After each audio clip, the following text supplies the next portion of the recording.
Hi, welcome to Mend. My name is Julie, and today we're here with CK Chen. CK is a Austin restaurateur. He is an entrepreneur, and he is involved in many charities around town, and we're just honored to have him.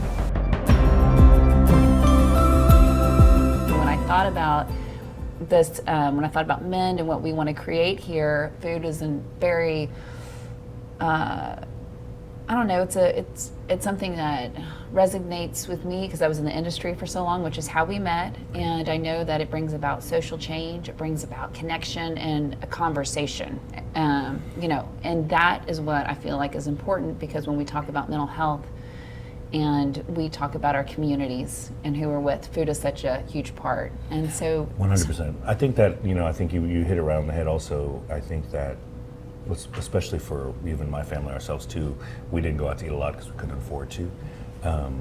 But our family cooked all the time. I never was without food. I've always felt like from a cultural perspective, the best way that you can really experience another culture is through their food, their art, their music. As far as food goes, I think that part of this upbringing is just that we were very matriarchal in our family. Well, you can see my grandfather was around. We lost him, when I was in high school. But between my grandmother and my grandfather,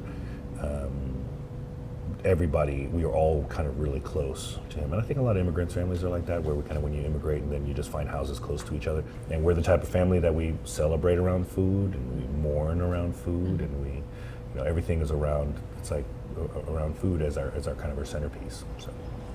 do you was your dad in the picture? No, Okay. And so that's kind of where it was. I kind of grew up in that what we would consider a stereotypical, cliche, broken household a little bit. But I think it's important to recognize. I don't think I felt it because the overcompensation of the rest of the family. Sure. They really, if there's a theme about what we're talking about today, I think the theme is balance. And I think that if something knocks you off balance on one side, but you can balance it out with something else, it works. I never felt lacking. There was never a lack of love or anything like that. When did you become mindful of, I guess, life and its reality, and that sometimes it can be hard? Was it when your dad wasn't in the picture as much? Was it seeing your mom and money dynamics, or was it after that? I don't think. I think it's one of those things. I think somebody, I forget, one of the comedians, I think it was Dave Chappelle, I think had this bit about talking about immigrants and different people growing up in different environments, and talking about how it's the comparison that's the problem. It's the same thing that's happening to multiple people across this country, but the problem a lot of time lies with the belief that it shouldn't be happening to you. Mm-hmm. And so I think at that time, I didn't have any alternative. I don't think it was just life. Taking it back to mental health, it doesn't seem like it was something that maybe you saw growing up, or I don't know, maybe not even in college. The story I'll tell you is, so I got diagnosed with that as an adult. Okay. So I got ADHD as an adult because I was failing out of college. I literally was failing all my classes, and I did really well generally on my standardized test scores were through the roof. I was failing out of college. Okay. A lot of it was attendance, it was boring or whatever it was, and who knows what it was. I really don't know. And I went to the advisor, and she looked at my transcript, and she's like, "Well, it seems pretty normal. Mm-hmm. You had bottom 25% GPA, graduated low, top 99.9% test scores. So you either cheating on your tests or something's wrong, And I was like, well, I don't know. Yeah, you're not applying yourself. All these standard cliche things. Yeah, right. And so she's like, well, I'll let you back in school on one condition, under scholastic probation, whatever they call it. Yeah, scholastic probation, right. SCOPRO. And then they were like, you have to go see a psychiatrist. You got to go see a shrink and see what's wrong, see what's going on. Was this your first time? First time. Okay. There's different ways that you act out, but he was like, in your brain, you're like just keeping yourself occupied and fidgeting and stuff like that. He goes, people with this type of, brain structures, like almost kind of a little of OCD a little bit because things stand out to you.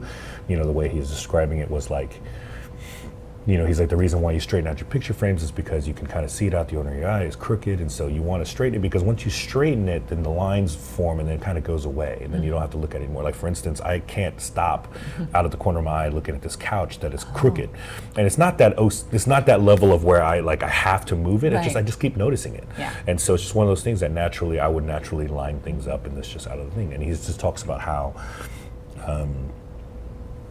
he's like, I think that's what you have. Everything is coming in at full importance. Like, everything's coming in like super. Like, I don't know if you hear it, but do you hear the little siren beeping in the background? Like I'm hearing that kind of stuff, and I'm hearing whatever, this jeans rustling, and I'm hearing this going on, and I noticed that picture frame is this way, and this curtain is not open, it's not closed all the way. Like, you know what I mean? And these are the things that's kind of like all this stuff is just coming in. Well, it's just your brain is going, this is important. This is also important. This is also important. And it's funny because he gave me that. And anyways, and what I found is that I don't mind that about myself. And balance has been, I think, a huge part of your life. And then talking about habits too, can you share with us a few of your key habits that you feel like help provide, I don't know, maybe just some like clarity or keep you healthy and strong, and a mental and physical aspect? I think that for me, I try very hard not to subscribe to comparison. It's kind of like I do my own tally, and the only person I compare myself to is myself, and really kind of go in there and say, did I do better than I do yesterday? And if I didn't, then here's an opportunity to do better than I did today, you know, the next day. I think that I try to stay humble in the recognition of this, like, first I know nothing kind of mentality. I kind of start every day with a kind of a clean slate, meaning I don't know what today is going to bring. And, you know, any person I meet, they're going through their own struggle and they're going through their own things. So I have the kind of mentality of making sure I, you know, take myself and put myself in that type of mindset to where that I don't have my expectations set in such a way that if something changed that it would destroy me, you know what I mean? I've only recently, and I say recently meaning the last few years, I've only recently started to recognize a bit of a workaholic, as it were.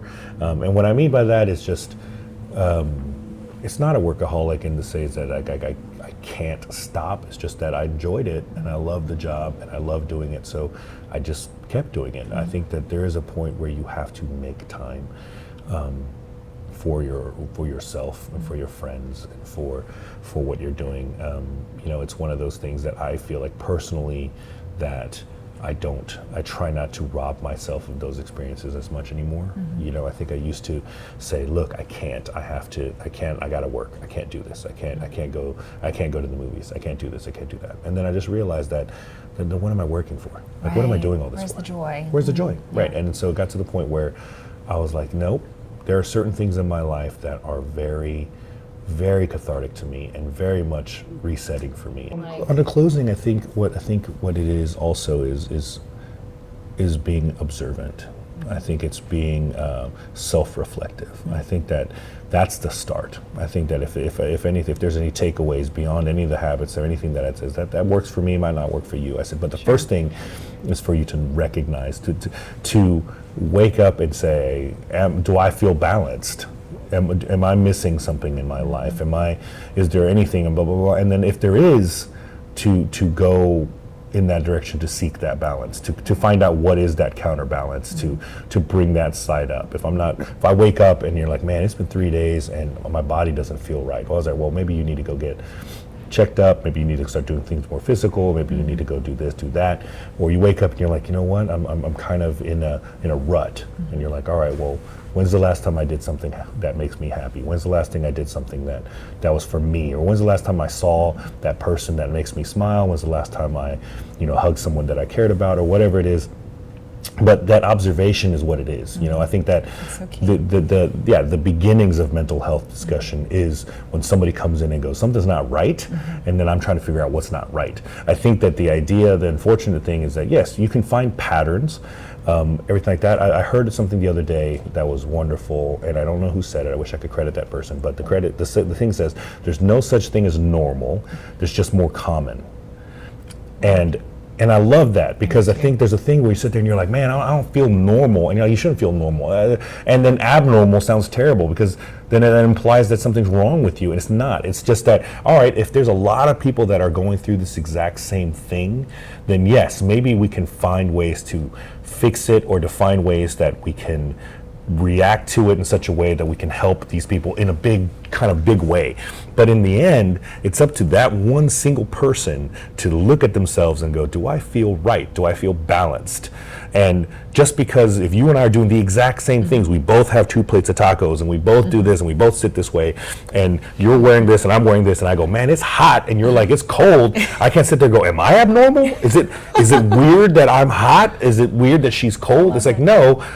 You might need a jacket, and I might need to, rip my sleeves off, or whatever it is. But the mentality is that if we look at you and I'm like, look, she's cold, I'm hot, I'm abnormal, and that causes this skew of imbalance, right? And I think that you have to be self-aware and recognize that this is who I am, and this is what I'm dealing with, and this is what I want to do, or this is how I feel, and embrace it and say, if I don't want it, change it. If I don't like it, change it. If I do like it, embrace it, and lean in and say no. Like I said, for a teacher to come up to me and say that, hey, you have a learning disability, and I go, nope, I like myself a little neurotic. I like being this way. I feel like it's a superpower. If you're not in a place where you can't self-actualize, and you can't come to those moments of, oh, I need to reset, I need to balance. If you're in a place where you can't do that, then reach out to a friend. Absolutely. Or if you are a friend and you notice that a friend is out of balance, have that hard conversation and be like, I care about you and I'm concerned. Yeah. It's okay if you can't, but there is so much help out there, And I love what you're saying, though. If you can, wake up in the morning, if you're feeling off, whatever it is, help create balance and find out what that looks like for you, because we're all individually, we're so different. Right. So different. And if you can't, then just go get help and stop trying to be normal. Yeah, stop trying to be normal. Stop trying to be normal. Be you. Be you. Again, I want to thank CK for being with us today, because here at Mend, we believe that we are changing lives one story at a time. They say the earth is round, but what about the universe? They say war is good, but what about for the rest of us?